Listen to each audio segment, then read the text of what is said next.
मैंने पहले दिन कहा था कि ये खिलाड़ियों का आंदोलन नहीं है, इसके पीछे कांग्रेस है। इनके इस घटना से हरियाणा की बेटियों को शर्मिंदगी का सामना करना पड़ रहा है कि बेटियों का गुनाहगार मैं नहीं हूं।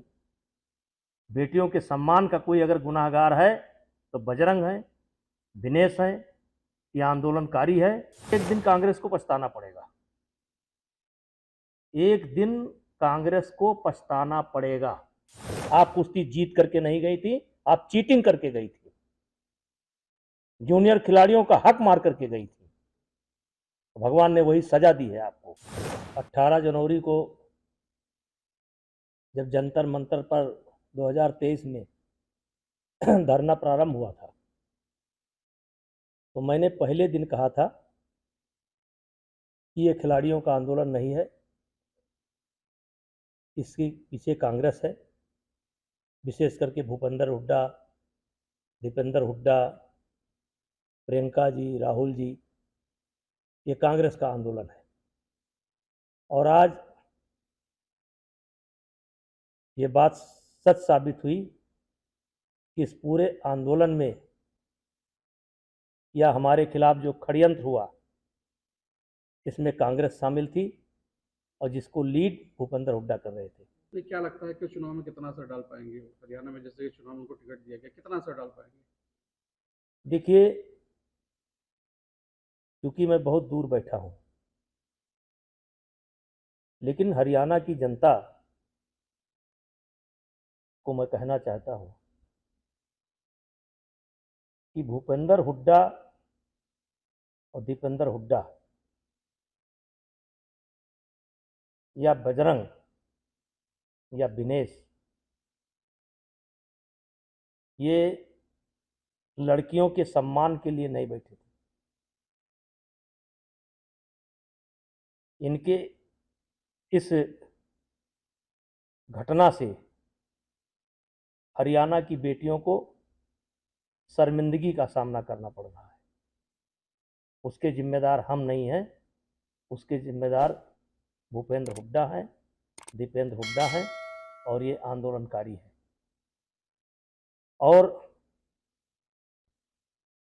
उस दिन ये क्या जवाब देंगे जब ये साबित हो जाएगा कि जिस जिस दिन की घटना मेरे ऊपर लगाई जा रही है, उस घटना में मैं दिल्ली में मौजूद ही नहीं हूं। उस दिन क्या सामना करेंगे? और राजनीति के लिए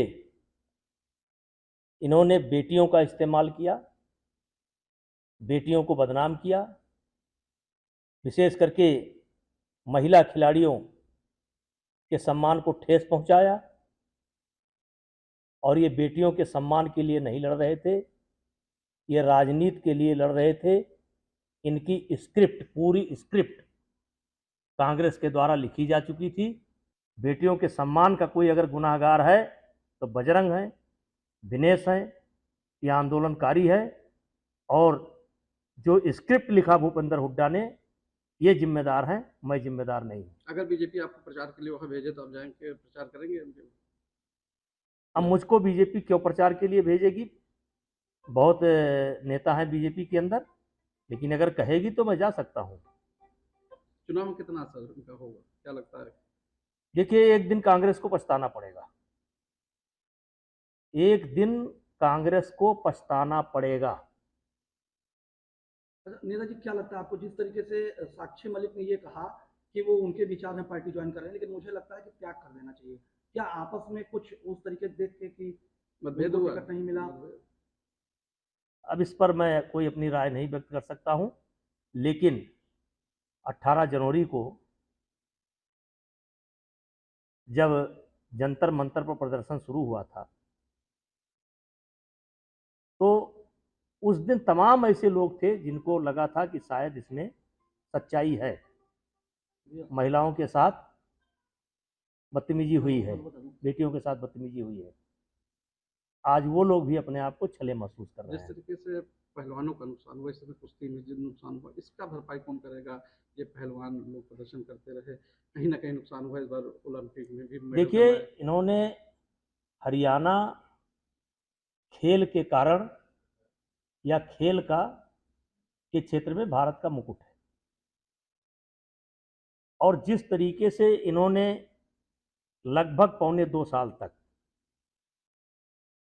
कुश्ती की गतिविधि को एक तरीके से ठप कर दिया, और क्या यह सत्य नहीं है कि एशिया चैंपियनशिप में, एशियन गेम्स में बजरंग बिना ट्रायल के गए थे? क्या यह सत्य नहीं है? मैं खुद पूछना चाहता हूं, कुश्ती के जो जानकार हैं उनसे पूछना चाहता हूं, विनेश फोगाट से पूछना चाहता हूं कि क्या एक खिलाड़ी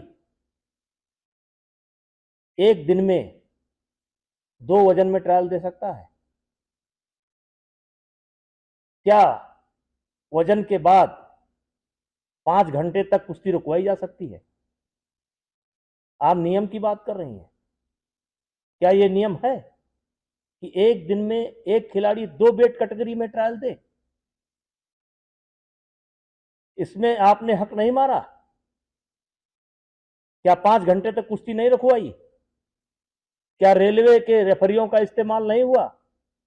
आप कुश्ती जीत करके नहीं गई थी, आप चीटिंग करके गई थी, जूनियर खिलाड़ियों का हक मार करके गई थी।